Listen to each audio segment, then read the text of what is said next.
Olá, alunos do terceiro ano, como é que vocês estão? Espero que vocês estejam bem, espero que vocês tenham aproveitado as férias de vocês, né? Se é que deu para aproveitar alguma coisa em meio a essa pandemia. Nessa nossa primeira videoaula a gente vai revisar um pouco quer dizer, nas videoaulas que nós teremos aí, nós iremos revisar um pouco do que foi visto no primeiro bimestre. Nessa primeira a gente vai rever o present perfect e alguns advérbios utilizados no present perfect. Tá? Antes de começar a falar propriamente do Present Perfect, eu tenho que ter em mente, vocês têm que ter em mente também, que o Present Perfect ele tem uma estrutura específica, tá? Na hora em que ele for construído.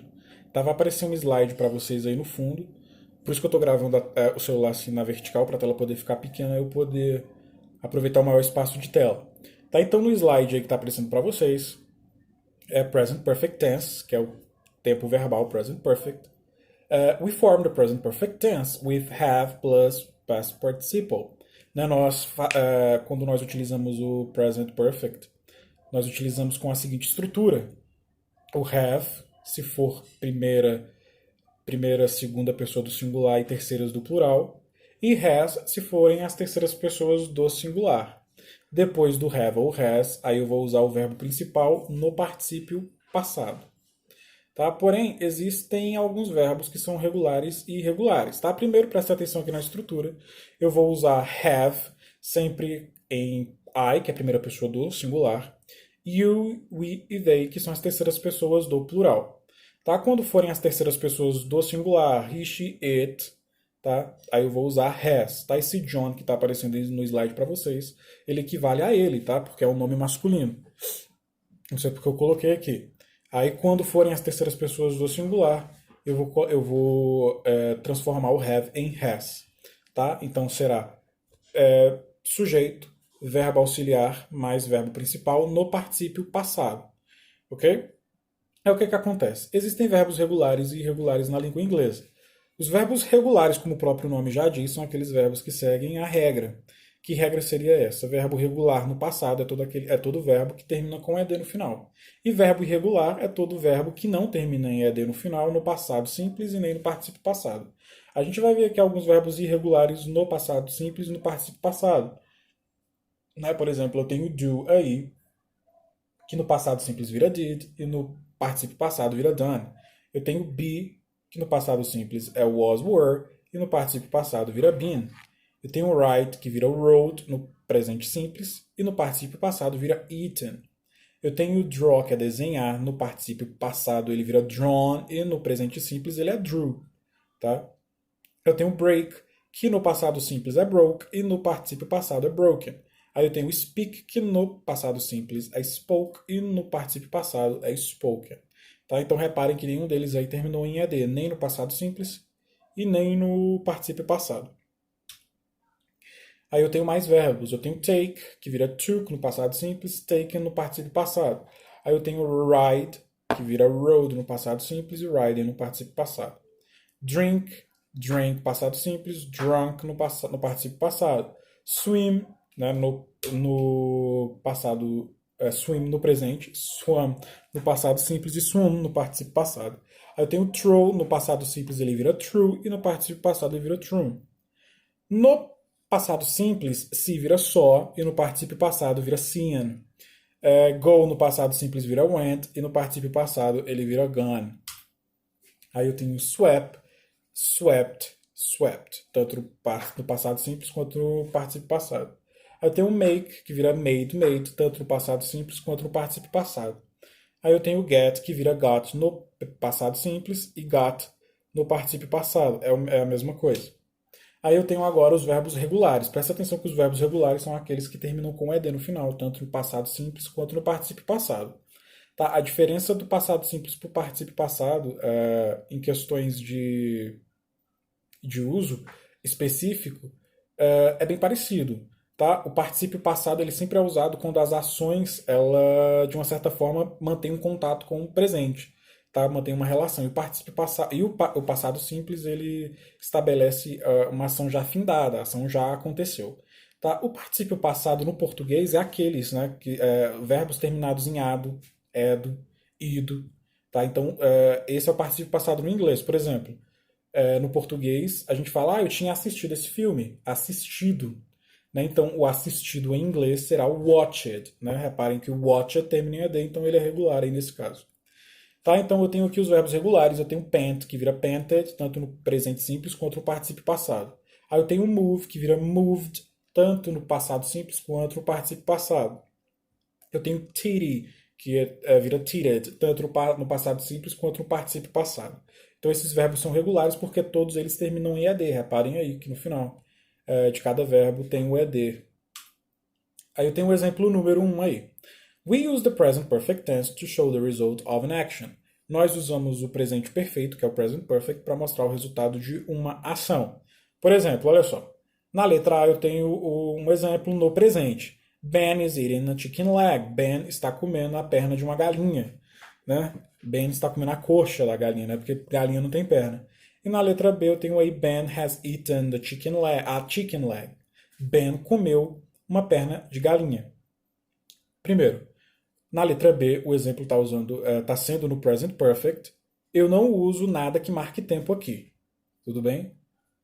Então, eu não uso advérbios de tempo. Por exemplo, ontem, anteontem, semana passada, mês passado, ano passado. Tá? Se eu fizer uso de algum advérbio de tempo, logo eu teria que usar o verbo principal no presente simples.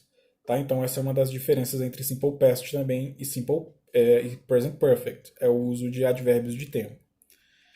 O segundo exemplo aqui nos diz: We cannot use the present perfect tense with the verbs of time. Como eu acabei de dizer, nós não utilizamos o present perfect fazendo uso de advérbios de tempo, como ontem, yesterday, né, nesse caso, 2 weeks ago, que é 2 semanas atrás. Aí eu tenho um exemplo aí de uma forma errônea, utilizando o simple present, e a forma correta, né, de como seria essa frase. Por exemplo, na frase errada, está escrito assim: I have done my homework yesterday. Eu fiz o meu exercício ontem.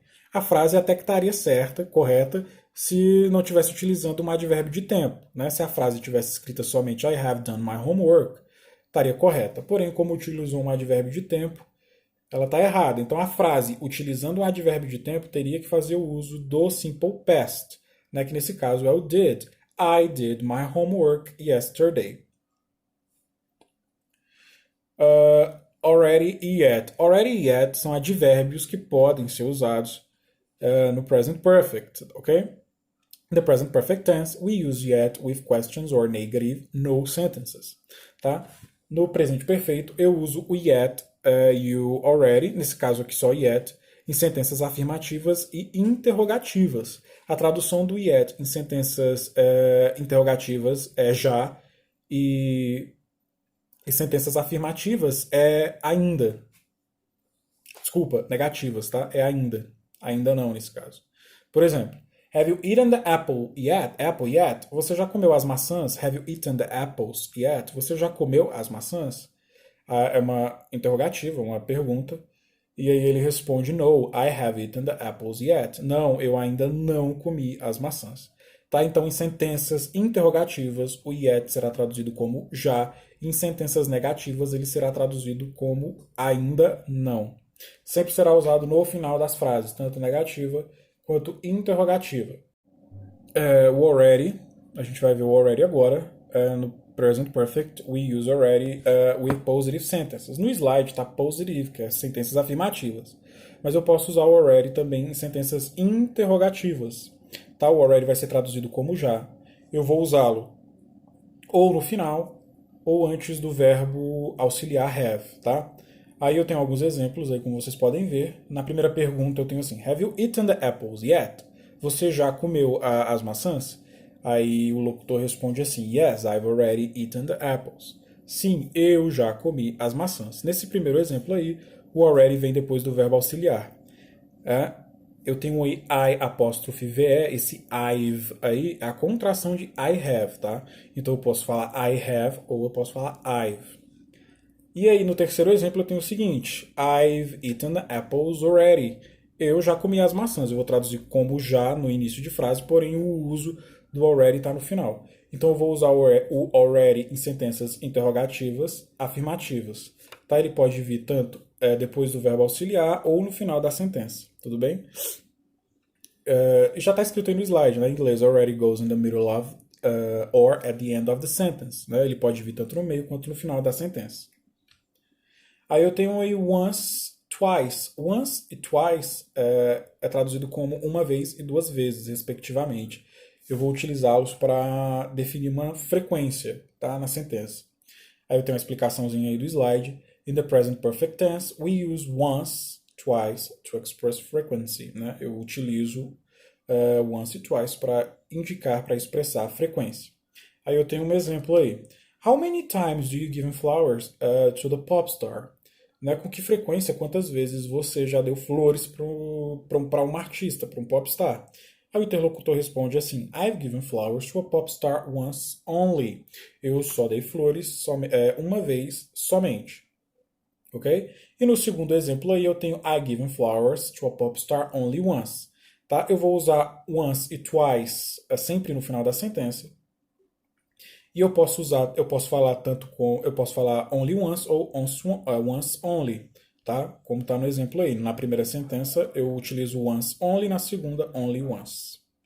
Ok? Poderia ser two também, né? Poderia ser twice, desculpa. Poderia ser duas vezes. Eu poderia falar I give flowers to a pop star twice only, somente duas vezes. Ou poderia falar I give flowers to a pop star only twice, somente duas vezes, ok? Aí eu tenho aí ever and ever. In the present perfect tense, we use ever in questions and never answer to express frequency.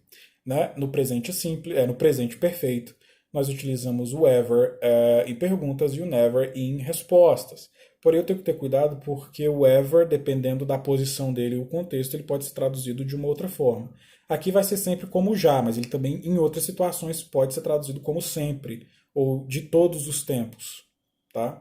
Aí eu tenho o primeiro exemplo aí. Have you ever celebrated the Shushanboom Festival? É uma pergunta, eu utilizei o ever, né, que traduzido seria você já comemorou, já celebrou aí o festival Shushanbu, que é um festival da China, festival chinês. E no segundo exemplo aí eu respondo utilizando never. No, I never celebrate the Shushanboom Festival. Não, eu nunca celebrei esse festival. Tá? Quando eu utilizo o never em uma frase afirmativa, eu não preciso utilizar o not ou no.